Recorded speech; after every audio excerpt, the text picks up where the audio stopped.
Hello, Morongo Basin, and listeners around the world online at Z107.7fm.com. Here is the Z107.7 local news for Monday, July 13th, 2026. A pedestrian was killed in a collision on 29 Palms Highway late last night. At around 10:30 p.m., San Bernardino County Sheriff's deputies responded to a call about a traffic collision on 29 Palms Highway near Old Woman Springs Road in Yucca Valley. Deputies say a witness called in the collision. The Sheriff's Department described it as a vehicle versus pedestrian collision. Only one vehicle was involved. The victim was identified only as a 54-year-old female. The coroner pronounced her dead at the scene. No additional injuries were reported. The coroner's office has not yet released the name of the deceased, nor any additional details about the collision. Stay tuned to Z107.7 for updates on this developing story. A controversial water pipeline in the Mojave Desert is one step closer to moving forward after a federal approval last week. On Friday, Cadiz Incorporated announced via press release that they received a new approval from the federal government on a pipeline project that could impact aquifers in our area and surrounding areas of Joshua Tree National Park.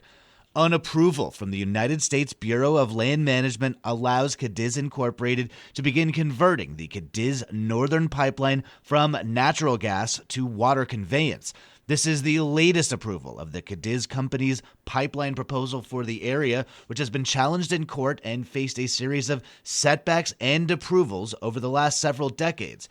The general scope of their proposal has been to pump water from the Cadiz aquifer via pipeline to coastal communities, though the specifics of this plan have changed over the decades. On December 15th in 2023, BLM approved the assignment of an existing right-of-way grant held for a natural gas pipeline to Cadiz Real Estate LLC as part of a change of ownership. Last Friday's most recent approval allows Cadiz to begin work on converting the pipeline back to a water supply project. This decision provides Cadiz Incorporated with a long-term operational permit from the federal BLM, though there are California state approvals that must be sought before the project can move forward. Cadiz Incorporated says that the federal approval will allow them to secure investors for the project. As described by the company in their announcement, the pipeline will, quote, convey water from the Mojave Groundwater Bank, one of the largest new water supply projects in the Colorado River Basin, to high desert and inland empire communities in California's San Bernardino County, and is expected to provide one of the lowest cost sources of new water in the drought-plagued Southwest. Critics say that the pipeline project will deplete local aquifers faster than they can recharge and deplete resources used by residents and many native species, some of which are already threatened and endangered. The Landers Homestead Valley Association meets tonight at 5 p.m. Annalise Kuiper has a look at their agenda. The monthly Landers Homestead Valley meetings regularly attract community members from the immediate neighborhood, as well as from the unincorporated areas of Johnson Valley, Flamingo Heights, and Yucca Mesa, who come to hear from representatives of San Bernardino County, law enforcement, fire and emergency services, as well as other civic agencies. There will be an update on Homestead Valley Park, which has been receiving a lot of love from community members lately in an effort to attract more neighbors and their dogs. You can also learn more about another community cleanup at the Johnson Valley Painted Rocks Restoration Project at Ghost Road and Highway 247. This month's meeting will be held tonight, Monday, July 13, at Belfield Hall, 58380 Ricci Road in Landers, and begins at 5 p.m. Reporting for Z107.7 News, I'm Annalise Kuiper. The High Desert Water District has closed Palomar Avenue between Joshua Tree and Ute Trail for sewer project construction. Starting today, the closure is currently in effect and will remain in effect through Wednesday at 5 p.m. During the closure, Palomar Avenue will be completely closed to all through traffic between Joshua Drive and Ute Trail. Joshua Lane will remain open and will serve as the primary detour route. Detour signs and advanced message boards will be placed to notify motorists of the closure and guide traffic safely around the work area. Motorists are encouraged to use alternate routes and allow additional travel time. Residents within the closure area will continue to have access to their properties. However, they may be temporarily delayed. Like many unincorporated areas throughout the Morongo Basin, Pioneertown is a community with a unique sense of history and charm. One group of residents is working to formalize that within county zoning. With more from Pioneertown, here's reporter Adeline J. Wells. The San Bernardino County Land Use Services Department has been working with community members in Pioneertown to create a Pioneertown Overlay District. The formalized zoning regulations aim to guide future development in the area while preserving the characteristics that give Pioneertown its unique appeal for residents and visitors alike. Ben Loescher is a Pioneertown resident who has been a visible leader in this effort. Loescher and his wife moved to the high desert in 2006. He is one of the landlords of the Red Dog Saloon, in addition to his work as a practicing architect with over 20 years of experience in land use projects. San Bernardino County generally has this development code. That's like a county-wide set of regulations that govern land use, what's allowed to be built where, how you have to do it, what conditions and requirements come with it. The idea of an overlay imposes modifications or different requirements on top of the zone to deal with local conditions, whether it's environmental, geological, cultural.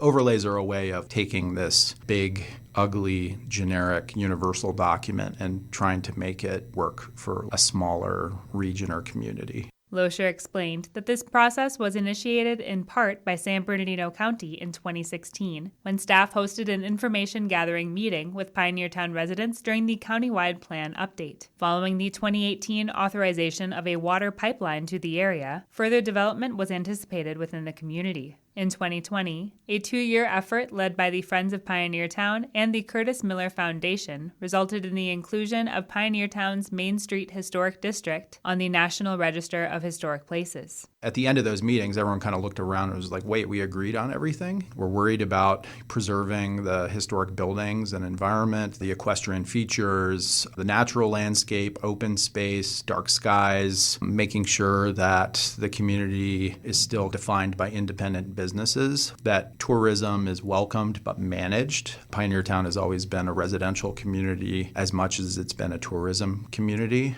Loescher and other Pioneertown residents continued to work together on specifications for a potential overlay district. This process included holding 2 community meetings and roughly 100 individual meetings with residents about their own specific visions for Pioneertown.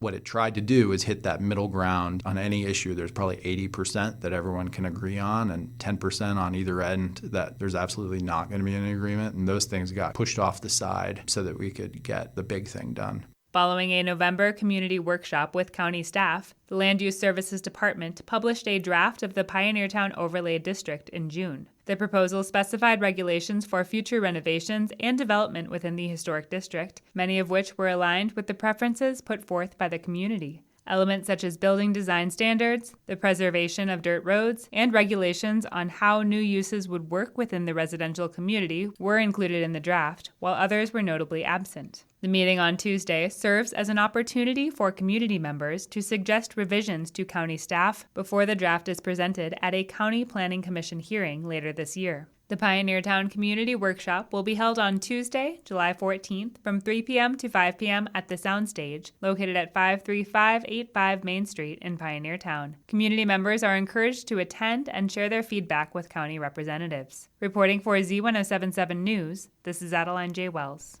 And finally, since June 22nd, 61 Morongo Basin kids have been learning music, lyrics, lines, and choreography as they get ready to perform Disney's Alice in Wonderland Jr. The program offers 2 sessions based on age groups. The juniors are 7 to 10 years old, and the seniors are ages 11 to 17. Fall down the rabbit hole with Alice as she navigates the curious world of Wonderland on a journey of self-discovery. Alice in Wonderland features Disney favorites such as The Golden Afternoon, The Unbirthday Song, and Painting the Roses Red. The Theater 29 Summer Youth Theater program is supported by generous grants from the 29 Palms City Council, the Rotary Clubs of 29 Palms and Yucca Valley, the 29 Palms Kiwanis Club, the Estelle Harris Family Trust, Pat Welch, Kip Otis Deal, and other private donations. The juniors are under the direction of Lisa Hodgson, and the seniors are directed by Gary Denyot. Theater 29 is offering tickets for sale for the performances, which will be held July 23rd through July 26th. You can find those tickets at theater29.org. That's our local news. Hear local news 7 times a day, 7 days a week at 7, 8, 9, noon, 4, 5, and 6. If you hear about news happening, let us know. Email us at tips@z1077fm.com. Reporting for the Morongo Basin News Leader, the award-winning Z107.7 Local News, I'm News Director Jeff Harmatz.